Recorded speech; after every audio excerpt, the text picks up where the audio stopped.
"You're under arrest for stealing our community lake." That's what the cop said as he snapped the cuffs around my wrists right there on the edge of the lake I had legally bought 2 months earlier. My HOA president, Margaret Clark, stood behind him, waving papers and shouting that I'd stolen her lake. I was holding the deed in my shaking hands when she saw my face clearly. Her voice cracked.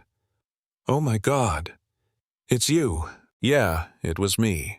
The same guy who'd reported her for financial fraud 3 years ago. The same guy whose report got her fired.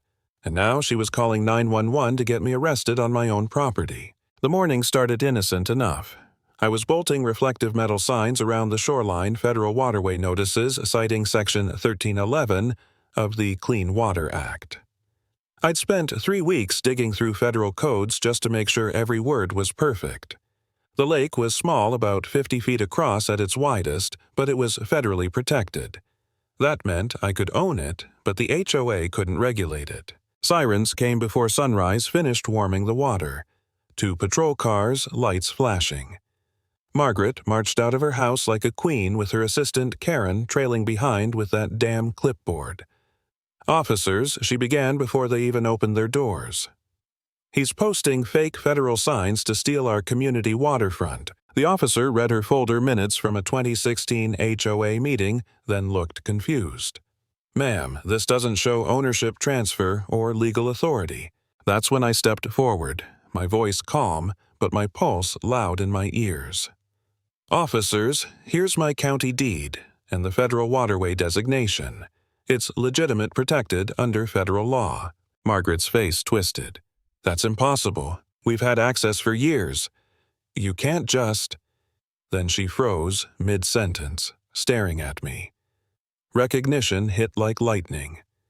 You're the compliance officer who destroyed my career," I corrected her quietly. "I exposed fraud. The evidence did the rest." The cop handed her paperwork back. "Ma'am, looks like this gentleman's in the right. I suggest your HOA review your legal authority before making further claims." Margaret's smile turned thin as a blade. "This isn't over," she hissed. "You'll regret this. I thought that was the end of it. It wasn't.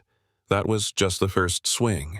By evening, I had 3 HOA violation notices taped to my fence height, mailbox position, paint color, all due in 7 days. Harassment on official letterhead. I sat on my porch that night staring at those papers, wondering if I'd made a mistake buying this place. I'd wanted peace, not another fight. Maybe she was right. Maybe I was just making things harder. Then I saw her through her kitchen window gesturing wildly on the phone, pacing like someone cornered. And I realized she was scared. That fear was leverage. The next morning, my neighbor Dave showed up, coffee in hand. "Hey, I heard about the cops. You really own the lake." I invited him in and showed him everything, deed code, all of it. He was a software engineer, a guy who respected data. His eyes widened. "So, Margaret's been using federal property illegally for 8 years. He called over 2 more neighbors. Mrs. Parker, a sharp-tongued 70-year-old Korean lady, and Tyler, a 20-something social media kid with a phone always recording.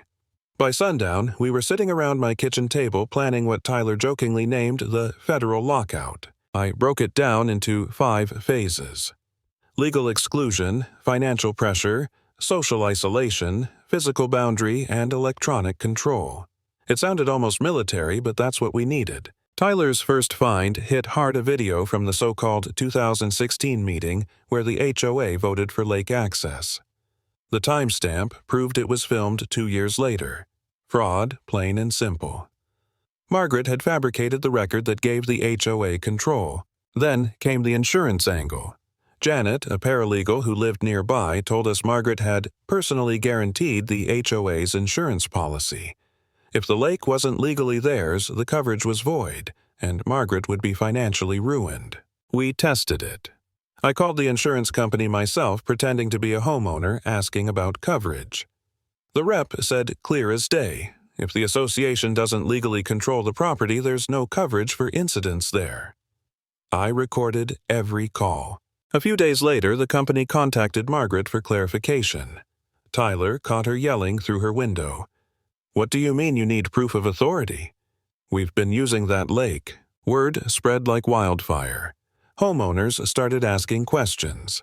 Dave even printed a spreadsheet showing how each family could be personally liable if someone got hurt on that community lake, millions in damages divided 47 ways. Suddenly, Margaret wasn't protecting the neighborhood anymore.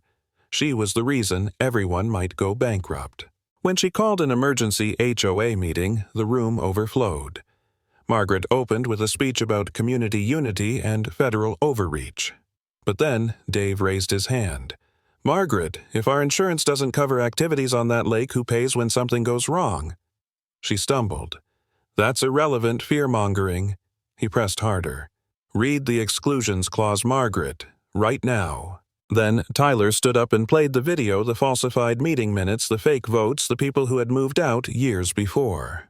The crowd murmured, faces turning from confusion to betrayal. Mrs. Parker's voice cut through the noise. "Tradition without law is just wishful thinking."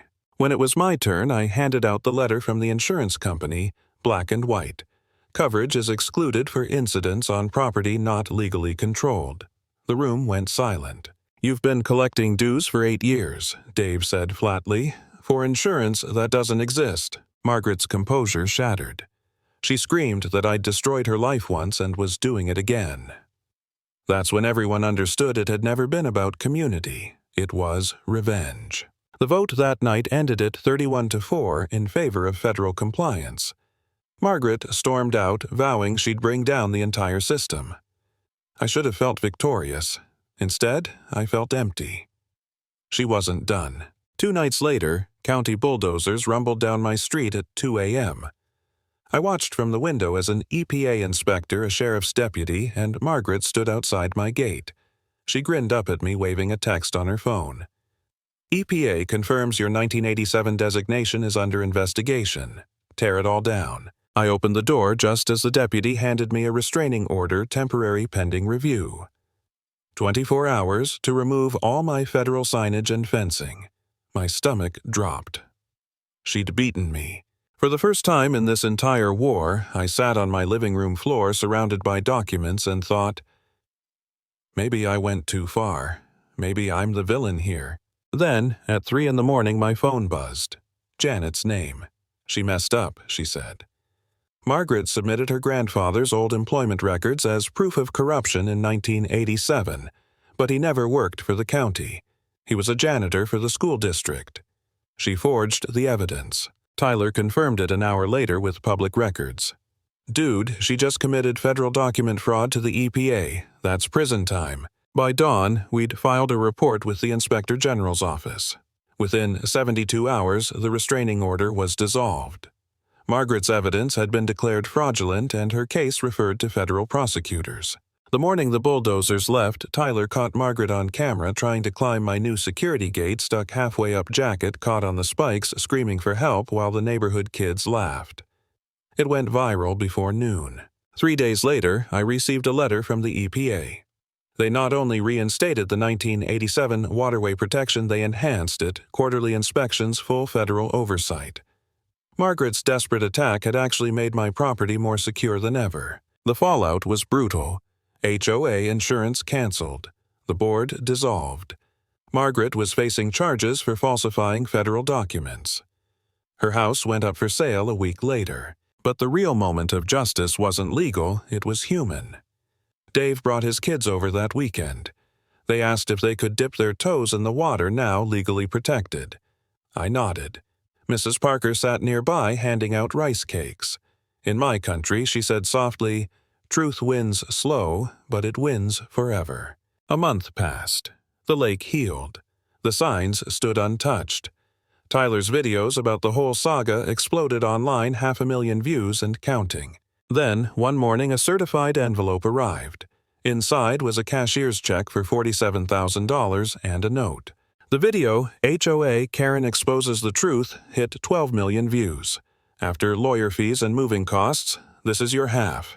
Turns out, we both won. Margaret Clark, CEO of Second Chance Media. I stared at the note for a long time. Margaret had lost her HOA crown but gained something else, a new kind of power. Maybe in her twisted way she'd finally found peace. As for me, I learned something standing by that quiet, federally protected lake. Justice isn't about punishment. It's about setting the boundaries and holding them firm no matter who tries to cross.